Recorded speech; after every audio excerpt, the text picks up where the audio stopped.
Welcome everyone in our YouTube channel genius classes. So students, हमने हमारे last lecture में mathematics का quadratic equation with number of examples complete किया था। अभी आज के लेक्चर में हम देखने वाले केमिस्ट्री का chapter the periodic classification of elements.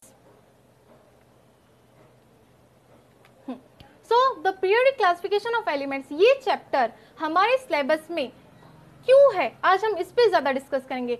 What पे तो हम फोकस करेंगे, what is in the chapter, मतलब चैप्टर के अंदर क्या क्या है कि ये, और हाँ, ये पूरा चैप्टर ना हिस्टोरिकल बेस्ड है। इसके अंदर एलिमेंट्स की डिस्कवरी कैसे हुई थी, उसके अंदर की क्या क्या प्रॉपर्टीज है, किस तरह से पीरियोडिक टेबल, जो इतना बड़ा मॉडर्न पीरियोडिक टेबल है, वो किस तरह से तैयार हुआ, उसके पहले कौन कौन से साइंटिस्ट है, ये सब हम देखेंगे। पर ये चैप्टर हमारी बुक में क्यों डाला गया, इसके ऐसे क्या इंटरेस्टिंग फैक्ट्स है, वो आज हम यहाँ पे डिस्कस करेंगे। सो शुरू करते हैं। अभी ह्यूमन बॉडी, यूनिवर्स, सब के सब कहीं ना कहीं एलिमेंट से बना हुआ है, सबके सब एलिमेंट से रिलेटेड है।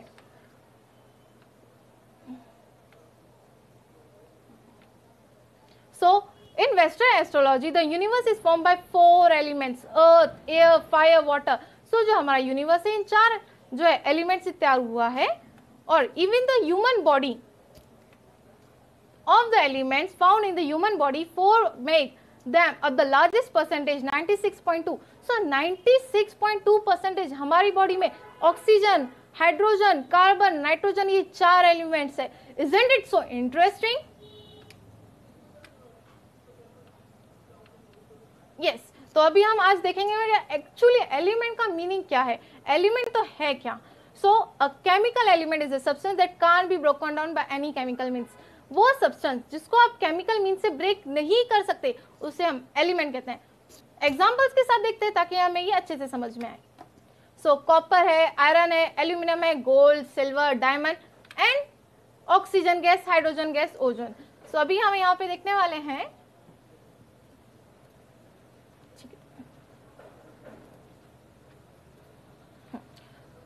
वो जो ब्रेक डाउन नहीं होता, मतलब अगर हम गोल्ड ले, गोल्ड को ब्रेक करने की कोशिश करें तो गोल्ड के अंदर से गोल्ड ही मिलेगा, उसके अंदर से कुछ और तो आने वाला नहीं है। आप गोल्ड को लो, ब्रेक करते जाओ एकदम स्मॉल करते जाओ, तो उसकी गोल्ड के अंदर से भी आपको जो स्मॉल मिलेगा वो गोल्ड ही मिलने वाला है, कुछ अदर देन दैट तो नहीं मिलने वाला। तो ये हमने देखा कि एलिमेंट क्या है। एग्जाम्पल देखें, हम इसको और अच्छे से देखते हैं। कॉपर, सो देखो कॉपर ये एलिमेंट है, Cu है। Cu को हम कॉपर को किसी में और अगर ब्रेक करते भी तो कॉपर का कॉपर ही मिलने वाला है। अदर एग्जाम्पल, सो ये तो हमारे घर में है ही, विंडोज में वगैरह ये यहाँ पे यूज होता ही है। आयरन, Fe, हमें सिंबल्स भी याद होने चाहिए। साथ में अभी ये है एल्यूमिनियम, बर्तनों में, यूटेंसिल्स में, घर में एल्यूमिनियम का भी यूज किया जाता है। So what it is an element. Yes, gold जिसे हम ज्वेलरी में यूज करते हैं वो भी एक एलिमेंट है। उसके बाद सिल्वर, ये क्या है, सिल्वर, तो सिल्वर भी ज्वेलरी में यूज किया जाता है, तो ये एलिमेंट है। तो अब तक हमने ये देख लिया कि एलिमेंट क्या क्या होते हैं। अभी हम वो देखेंगे कि ऐसी कौन सी चीजें जो कि एलिमेंट नहीं होती। एलिमेंट क्या है ये तो क्लियर हो गया, जो ब्रेकडाउन नहीं होता। अब ऐसा कैसे हम डिफरेंस करेंगे कि कौन से एलिमेंट है और कौन से एलिमेंट नहीं है। सो यहाँ पे हम लिखेंगे वाटर। सो अब इन्होंने क्या बोला, water is not an element. Why, क्यों?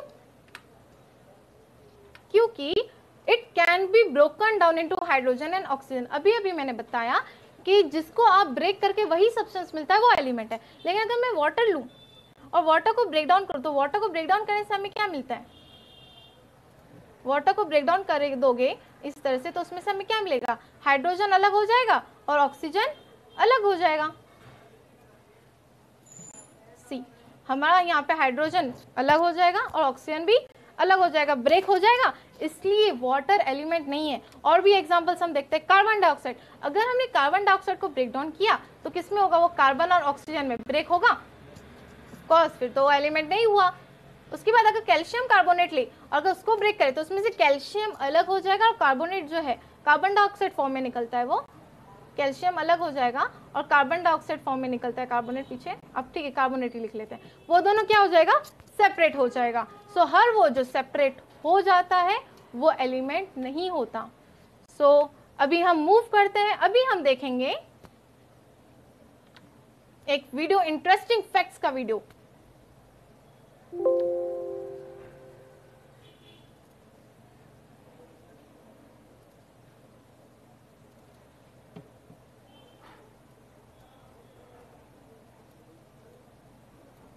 सो करें ना शुरू?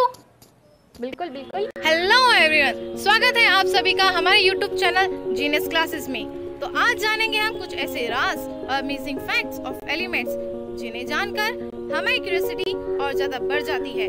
तो शुरू करते हैं फैक्ट नंबर 1। यस, कार्बन से। कार्बन हमारी बॉडी में 16 kg प्रेजेंट है। यह कार्बन कम से कम 9000 पेंसिल्स को लीड प्रोवाइड कर सकता है। मेडिसिन्स में भी कार्बन एक इम्पोर्टेंट कंपोनेंट है। यहाँ तक कि कोल में, गैसोलाइन में, पेट्रोल में, ये सब क्या है, हमारे फॉसिल फ्यूल्स, इन सब में भी कार्बन प्रेजेंट होता है।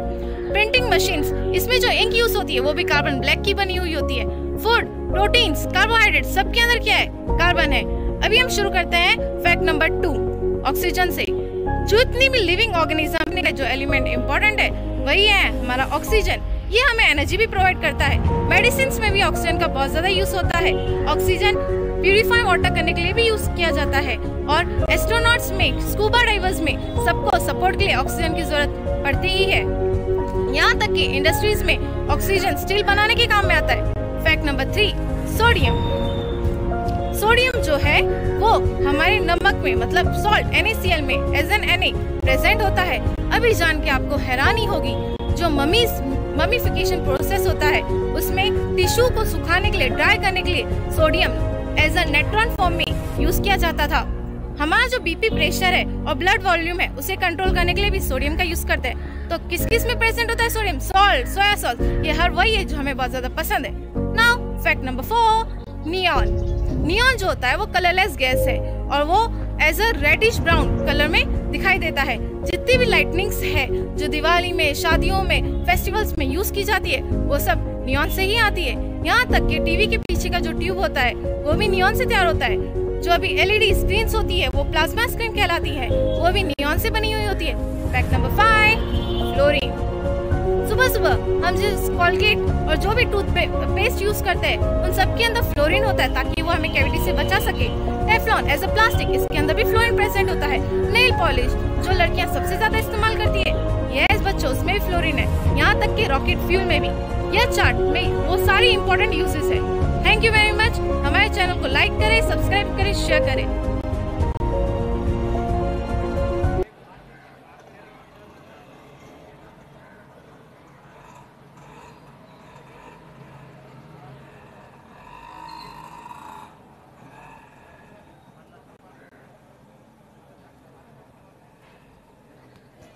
सो स्टूडेंट्स, हमने हमारे वीडियो में क्या देखा कि हमारे अराउंड एवरीवेयर एलिमेंट है, हमारे बॉडी में है, यूनिवर्स में, हम सुबह उठ के जो टूथपेस्ट यूज करते हैं हर जगह पे एलिमेंट है। इसलिए ये चैप्टर वाई था ना, क्यों ये चैप्टर दिया गया है हमारे बुक में, सो इसलिए ये चैप्टर बहुत ज़्यादा इंपॉर्टेंट है। अभी जितना भी वीडियो में यूजेस बताए थे उससे मैंने आपको एक चार्ट फॉर्म में कन्वर्ट करके दे दिया है, आप इसे नोट डाउन कर लीजिए। जनरल नॉलेज के लिए तो ये बहुत ज़्यादा इंपॉर्टेंट है। तो अभी हम आगे शुरू करते हैं। अभी देखो डॉक्टर हमें क्या बता रहे हैं कि किस तरह से अभी हमें सीखना है। एलिमेंट हमने समझ लिया क्या है, ये भी देख लिया कि कौन सा एलिमेंट नहीं है।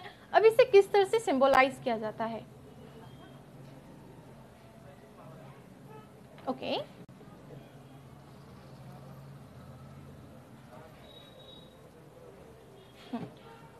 सो जो भी एलिमेंट होता है, हाइड्रोजन होगा, हीलियम होगा, नाइट्रोजन होगा, जितने भी एलिमेंट्स हैं हम उसको क्या कंसीडर करते हैं, एक्स कंसीडर करते हैं।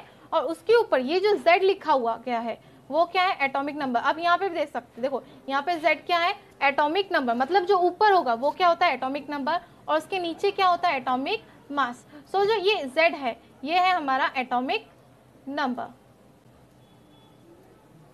ठीक है,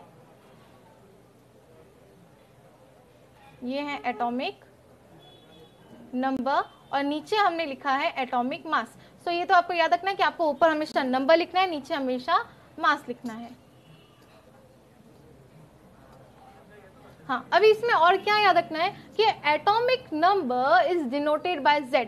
जो एटॉमिक नंबर होता है उसको हम Z से डिनोट करते हैं, और जो एटॉमिक मास होता है उसे हम A से डिनोट करते हैं। और कोई भी एलिमेंट हो, X मीन्स एनी एलिमेंट, कोई भी एलिमेंट हो सकता है। यहाँ पे नाइट्रोजन हो सकता है, हाइड्रोजन हो सकता है। 118 एलिमेंट्स हैं हमारे पास आज मॉडर्न पीरियोडिक टेबल में, तो उसमें से X आपका कोई भी एलिमेंट हो सकता है। अभी हम आगे देखते हैं क्या इसमें से रब कर लेंगे। सो Z, अभी Z तो मैंने बताया कि वो क्या होता है, एटॉमिक नंबर होता है. It is equals to number of proton and it is also equals to number of electron. अभी प्रोटॉन इलेक्ट्रॉन क्या, ये तो बेसिक है, एक बार मैं बता देती हूँ तो आपको रिकॉल हो जाए. ये होता है न्यूक्लियस, और न्यूक्लियस के आजू बाजू क्या होता है, ऑर्बिट्स. और ऑर्बिट को हम शेल भी कहते हैं. अभी हम ठीक है यहाँ पे 2 ऑर्बिट तैयार कर लेंगे. वो नीचे है, ठीक है, ड्रॉ नहीं हुआ है.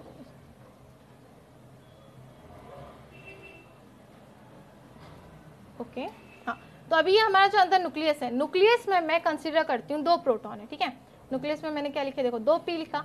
इसका मतलब आउटर शेल में कितने इलेक्ट्रॉन होंगे, ऑफकोर्स 2 होंगे. अकॉर्डिंग हमारे पास सिंबलाइज फॉर्म में भी है कि यहाँ पे कितने इलेक्ट्रॉन होंगे, फिर इस तरह से 2 इलेक्ट्रॉन यहाँ पे आगे रिवॉल्व करेंगे. अभी न्यूट्रॉन्स भी कहाँ होते हैं, न्यूट्रॉन्स होते हैं न्यूक्लियस के अंदर. सो प्रोटॉन और न्यूट्रॉन दोनों के दोनों न्यूक्लियस के अंदर होता है. और एक और याद रखना, इन दोनों को मिला के, मतलब प्रोटॉन और न्यूट्रॉन को मिला के न्यूक्लियॉन कहते हैं. क्या कहते हैं, न्यूक्लियॉन.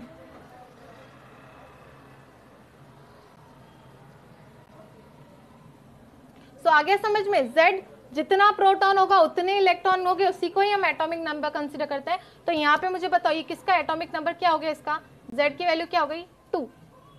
क्योंकि 2 प्रोटॉन लिए, 2 इलेक्ट्रॉन लिए, तो Z की वैल्यू 2 हो गई. तो Z मतलब एटॉमिक नंबर. एटॉमिक नंबर 2 किसका होता है, हाइड्रोजन, हीलियम. तो किसका एटॉमिक नंबर 2 है, हीलियम का. इसका मतलब ये किसका तैयार किया हमने एटम, हीलियम का एटम तैयार हुआ. ये किसका तैयार हुआ है, हीलियम का.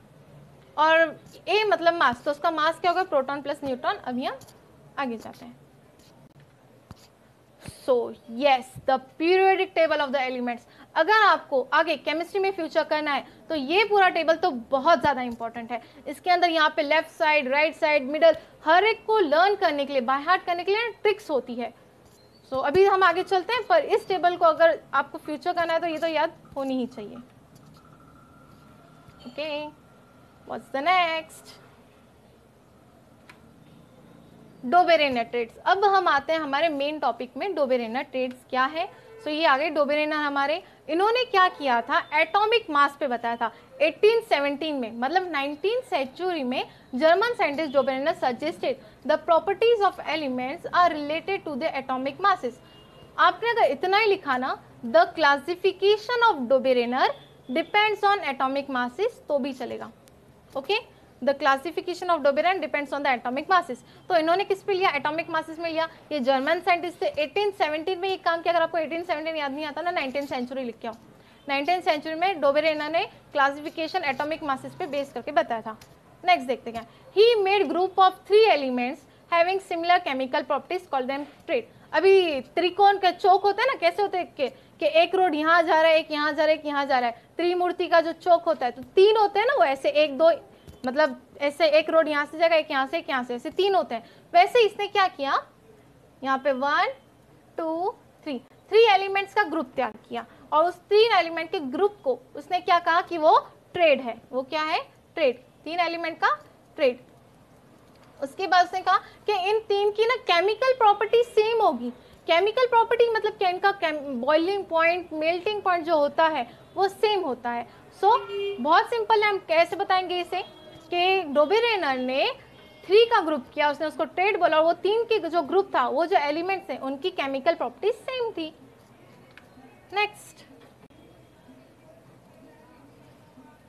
ओके, अभी ये जो रेड में मैंने गिवन है ना, ये बहुत इंपॉर्टेंट होता है, मतलब इसको आप एकदम अच्छे से एज अ डेफिनेशन है. ये atomic mass of middle element was approximately equal to mean of atomic mass of other 2 elements.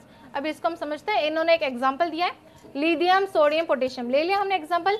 इसका हमें अभी मास बोला है तो मास याद करके जाना पड़ेगा एकदम. लिथियम का 6.9, सोडियम का 23, पोटेशियम का 39. हमें तो पहले ही मास याद होना चाहिए. अब हम इसको देखते हैं किस तरह से. देखो क्या कहा है, atomic mass of middle element, मतलब बीच का. तो बीच का क्या है, यहाँ पे सोडियम है. ठीक है, अप्रोक्सीमेटली इक्वल, किसके बराबर है, mean of atomic mass of other 2. मतलब हमें इन दोनों का क्या करना है, लिथियम और पोटेशियम का हमें मीन लेना है. तो देखो हमने लिया है लिथियम और पोटेशियम डिवाइड बाय 2. अगर हमें मीन लेना होता है जिसका भी, हम उन दोनों को ऐड करते हैं, डिवाइड बाय 2 करते हैं. सो लिथियम का कितना है, 6.9 है. पोटेशियम का कितना है, 39 है. डिवाइड बाय 2 करेंगे तो हमें आंसर कितना आ रहा है, 22.95. And it is equals to 23 लिख सकते हैं. और 23 क्या है, देखो यहाँ पे 23 क्या है, सोडियम है 23। तो आ गया कि आप मीन निकालो बाकी दो का, तो आपको मिडल का आंसर मिलेगा। बाकी दो का मीन निकालो तो आपको मिडल का आंसर तैयार हो जाएगा, ऐसा कहा था डोबेरेनर ने। और ये जो तीनों है ना, कौन से, लिथियम, सोडियम, पोटेशियम, इसने कहा था इनकी केमिकल प्रॉपर्टीज सेम है। आगे अभी हम आगे चलते हैं। लिमिटेशंस मतलब क्या ड्रॉबैक रह गया, क्यों ये फेल हो गए। It fails to arrange all known element in the form of triads even having similar property. तो उस वक्त जब डोबेरेनर थे, कुछ और भी एलिमेंट्स थे, उन्होंने उनका ट्रेड तो तैयार कर लिया। सपोज अब मैंने ये ट्रेड तैयार कर लिया तो ये 3 एलिमेंट्स है, लेकिन इन 3 एलिमेंट्स की प्रॉपर्टीज सेम नहीं है, इसकी वजह से वो फेल हुए। किसकी वजह से, 3 एलिमेंट्स जो उन्होंने लिथियम, सोडियम, पोटेशियम के लिए तो बता दिया, ठीक है, इनकी प्रॉपर्टीज भी सेम थी, ये ट्रेड में भी आ गए, ऑल राइट। लेकिन इन्होंने कुछ ऐसे भी ट्रेड्स बनाए, बताया कि इनका सेम होगा, परंतु उनकी प्रॉपर्टीज सेम नहीं थी। It fails to arrange known elements, उस वक्त जितने भी एलिमेंट्स थे उनको उन्होंने ट्रेड में तो ले लिया, लेकिन उनकी जो प्रॉपर्टीज थी वो सिमिलर नहीं थी। क्लियर यहाँ तक। एग्जाम में इतना ही डोबेरेनर ट्रेड में है तो इतना ही लिख के आना है। जो रेड में हाईलाइट किया है वो डेफिनेशन है, वो तो कंपलसरी होना चाहिए, और लिमिटेशन तो आना ही चाहिए। सो अभी हम शुरू करते हैं next. Yes, Newlands law of Octave. अभी ऑक्टेव पे ना थोड़ा ज्यादा फोकस करेंगे, हम समझना ऑक्टेव में ही उसका पूरा जो मीनिंग है, डेफिनेशन है, सब है। सो न्यूलैंड्स लॉ ऑफ ऑक्टेव, तो हम सबसे पहले इनका ये देखो, इन ईयर 1866, तो ये भी 19th सेंचुरी के ही साइंटिस्ट है। डोबेरेनर जनरल साइंटिस्ट था, जर्मन के साइंटिस्ट थे। न्यूलैंड इंग्लिश साइंटिस्ट थे, classified on the basis of atomic masses. पहले भी एटॉमिक मासेस था डोबेरेनर में, अभी भी न्यूलैंड ने भी एटॉमिक मासेस के ऊपर बताया, लेकिन क्या कहा देखते हैं। सो ठीक है, पहले हम ये रीड करते हैं definition. When elements are placed in order of increasing atomic mass, मतलब एटॉमिक मास को इंक्रीजिंग में अरेंज किया, मतलब पहले जो छोटा होगा फिर बड़ा फिर और बड़ा, इस तरह से उन्होंने एटॉमिक मास को अरेंज कर लिया। The physical and chemical property, physical भी और केमिकल प्रॉपर्टी, दोनों प्रॉपर्टी 8th एलिमेंट की have same properties to that of first element. मतलब 8वां एलिमेंट जो होगा और पहला एलिमेंट जो होगा, दोनों की प्रॉपर्टीज क्या होगी, सेम होगी, फिजिकल भी और केमिकल भी। अब हम ये जो चार्ट गिवन है इससे समझते, देखो क्या है, सा, देखो वहाँ पे गिवन भी ऊपर, देखो कहाँ से, यहाँ से शुरू करते हैं, सा रे ग म प द नी, और वापस 8 यहीं आ रहा है, सा आ रहा है। तो इन्होंने यही कहा ना कि मैंने क्या कहा था, ऑक्टेव पे डिपेंड करता है, ऑक्टेव मतलब 8 क्या है यहाँ पे। तो इन्होंने क्या कहा था, फर्स्ट और 8th एलिमेंट जो होगा उनकी फिजिकल और केमिकल प्रॉपर्टीज सेम होगी। In short hydrogen, fluorine, chlorine, इनकी क्या होगी, अभी फिजिकल और केमिकल प्रॉपर्टीज सेम होगी, ऑफकोर्स सेम है। उनका जो ये होता है वैलेंसी है वो भी 1 है। यहाँ पे अभी हम नेक्स्ट भी देखते हैं, अभी अगर मैं 1 यहाँ से शुरू करती तो यहाँ पे 9, तो ये अगर मैं 1, ये अगर 1 होता है यहाँ पे, तो यहाँ पे ऊपर बराबर 8 आता। 2 और 9 इन दोनों की क्या होगी, फिजिकल प्रॉपर्टीज और केमिकल प्रॉपर्टीज सेम होगी। मतलब लिथियम, सोडियम, पोटेशियम, इनका भी मेल्टिंग पॉइंट, बॉइलिंग पॉइंट जो होगा अप्रोक्सीमेटली सेम होगा, ऐसा इनका कहना था। डेफिनेशन को एकदम अच्छे से याद कर लेना कि 8वां एलिमेंट और पहला एलिमेंट दोनों की फिजिकल और केमिकल प्रॉपर्टीज सेम होगी, और उन्होंने ये table according to increasing order में प्लेस किया था। Now let's continue further. Limitation, तो यहाँ पे भी इनसे भी कुछ फेलियर्स, कुछ ड्रॉबैक्स आ गए थे। It was applicable only up to calcium, so ये जो था ओनली अप टू कैल्शियम, तो हम देखते देखो टेबल में मैं कर रही हूँ, यहाँ तक, सिर्फ यहाँ तक ही एप्लीकेबल था। मतलब इसके बाद जो पहला और 8वां एलिमेंट था ना, उन्होंने ये प्रॉपर्टीज जो है ना सेम नहीं दिखाई, तो ये इसलिए ये यहाँ तक ही सहमत रहा, यहाँ तक ही ठीक था न्यूलैंड ऑक्टेव की, कहाँ तक, कैल्शियम तक। उसके बाद पहला और 8वें एलिमेंट की प्रॉपर्टीज सेम नहीं आई। दूसरा देखते हैं लिमिटेशन क्या है। Newland adjusted 2 element the same not having different properties, nickel cobalt. Table में देखो, आपको टेबल एग्जाम में नहीं बनानी, पर समझने के लिए तो हमें चाहिए। सो ये देखो यहाँ पे दिख रहा है ना, निकल और कोबाल्ट,